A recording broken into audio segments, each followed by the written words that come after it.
Halo teman-teman, aku Rupanti Tiadora, mahasiswi Perbanas Institut Angkatan 2019. Perkenalkan juga Profesor Dr. Haryono Umar, selaku dosen yang saat ini mengajar mata kuliah akuntansi forensik dan audit investigasi. Dalam video ini, aku akan menyajikan ulang materi yang pernah dijelaskan beliau. Selamat menonton! Di sini aku akan membahas financial crime atau yang kita sebut juga sebagai kejahatan finansial. Fraud atau kecurangan adalah bagian dari financial crime. Fraud itu sendiri adalah kejahatan. Yang pertama, kita akan membahas unsur-unsur fraud. Ada 3 unsur fraud, yaitu conversion, concealment, and theft. Yang pertama, conversion. Dalam biaya produksi, ada yang namanya conversion of, yang artinya merubah. Bentuk kejahatan pada conversion ini yaitu penipuan, manipulasi, dan rekayasa. Pada rekayasa, terdapat markup, markdown, dan fiktif. Kegiatan markup adalah dinaikannya harga pada pencatatan, sedangkan kegiatan markdown adalah kegiatan yang menurunkan kualitas barang. Dan fiktif yaitu transaksi palsu atau informasi palsu yang dimasukkan ke dalam pelaporan keuangan. Berikut adalah contoh-contohnya. Contoh dari markup yaitu harga pada transaksi sebenarnya adalah Rp500, namun dicatat sebesar Rp5.000. Contoh markdown yaitu membeli barang dari supplier yang berbeda atau barang yang berbeda dari yang seharusnya.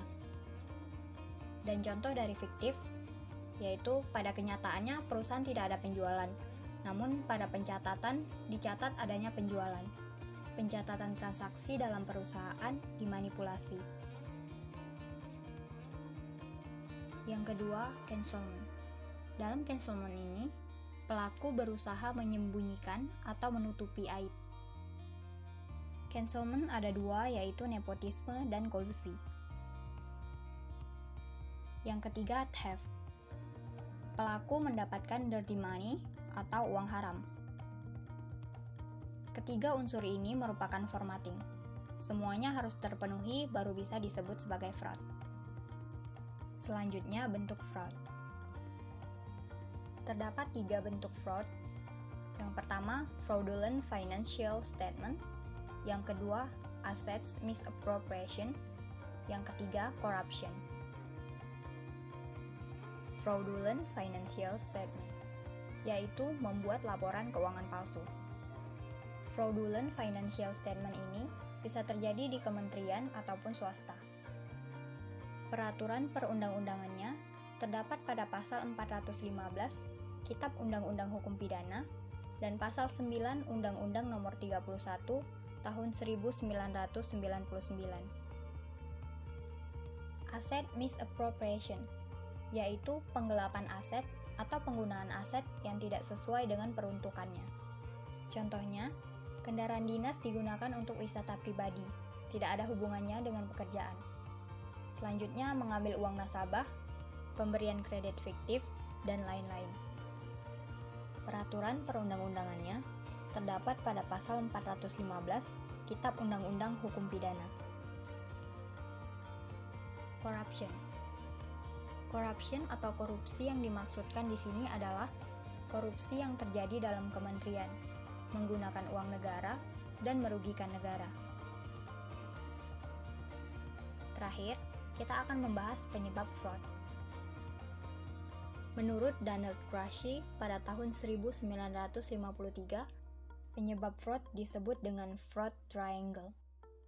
Pertama, opportunity, kedua, pressure, ketiga, rationalization.